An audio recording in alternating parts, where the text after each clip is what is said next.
Unfortunately, this has become a part of our society's daily life nowadays. There is almost everybody watches some amount of TV. I think. On the same topic, what's the proper way to make sujud tilawah? Should you start standing or should you start just straight into sujud? And is there a specific Good question. or anything? How to make sujud tilawah? The basic of it is you do not need to be standing. You just go straight into sujud. So if you're standing in salah, you go straight to sujud. If you're sitting, you go straight to sujud. You should make the takbir.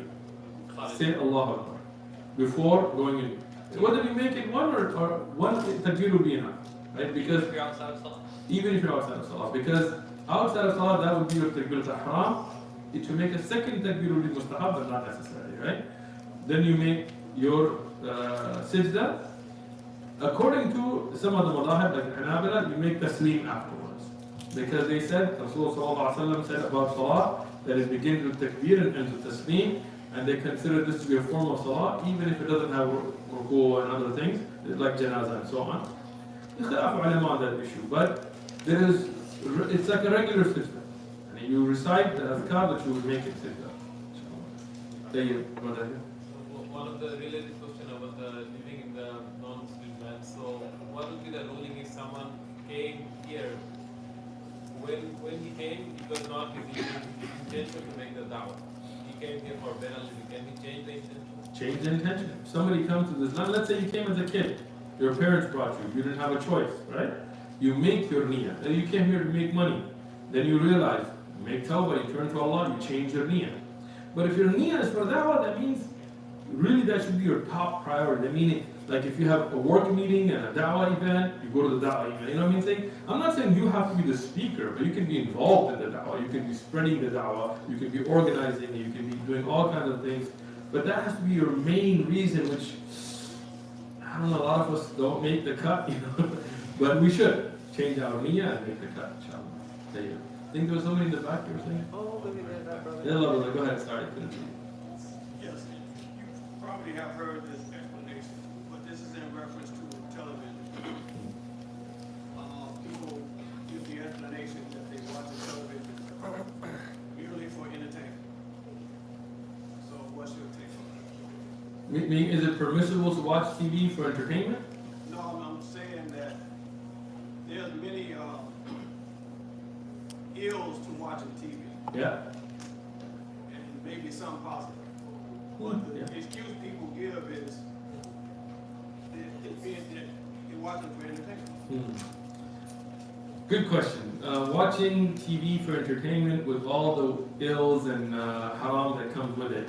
And Allah protect us all. Unfortunately, this has become a part of our society's daily life nowadays. There is almost everybody watches some amount of TV.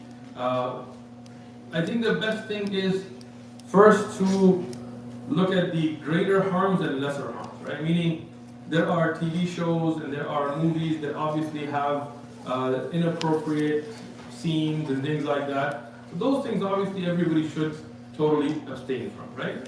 Past that, you have to look at when television takes you away from salah or dhikr or halaqat, which again becomes a very serious issue, because then if you miss your salah because you were watching, what's the vampire one, Moonlight? No. Twilight, right? I've never seen it actually, but people are like so hardcore about it, it's crazy, right? So then it becomes almost a form of shirk, may Allah protect us, because you know your salah is there, it's followed this time, and you're going to miss the salah. It's crazy, right? Allah musta'an. And then you have obviously people who watch way too much of it, like 4, 8, 10 hours a day, some people, right? And then they say we don't have time for Quran, we don't have time for salah, we don't have time for knowledge, and so on. So I think everybody should first start by trying to evaluate what's the best, the lowest harm they can do, and then inshallah slowly try to get away from it. Make your entertainment to be things that are beneficial, right? OMF channel, we have plenty of fun videos you can watch of people yelling and getting crazy and stuff, right? We know many brothers that gave up their Netflix accounts because they watch OMF videos and so on. Duroos and halaqat you can watch on YouTube, reading, coming to the masjid, playing some kind of beneficial sport or exercise. Try to get into this. May Allah subhanahu wa ta'ala benefit us all. Brother who had. Can I read the Quran in fact, or what the speed will read the Quran? What No idea what you said. Maybe you could take the math just for what kind of speed I need to read the Quran? What kind of speed? Speed, like fast or No, you should read the Quran slowly. Right? You don't have to be Qari Abdul Qasim and get like really slow, but you have to read it slow enough that the words are understandable and you don't break the rules of tajweed and ahkam of mudud, stretching it. Because la and la can have a different meaning, right? When you stretch the mudud or not, that's why some mudud are wajib. So you recite the Quran at a speed that at minimum keeps to the rules of tajweed and the rules of the mudud and ahkam of qira'at. If you can read it at that, you're okay. Otherwise, to read it slow enough where you can ponder upon it and think about it, repeat ayat, is from the sunnah. But to make it with the maqamat and all that fancy stuff that is not from the sunnah, that is not from the rules of tajweed, no, then it becomes a show. But here is what Does tasbih have to be at a certain volume, or like what are the sunnahs of like making your tasbih for like the speed? your adhkar in salah or outside of salah? Outside of salah. Outside of salah, best to make your adhkar silently. This is the regular way of dhikr, to make it silent. Where it is when you're actually reciting, but somebody sitting next to you will not hear you.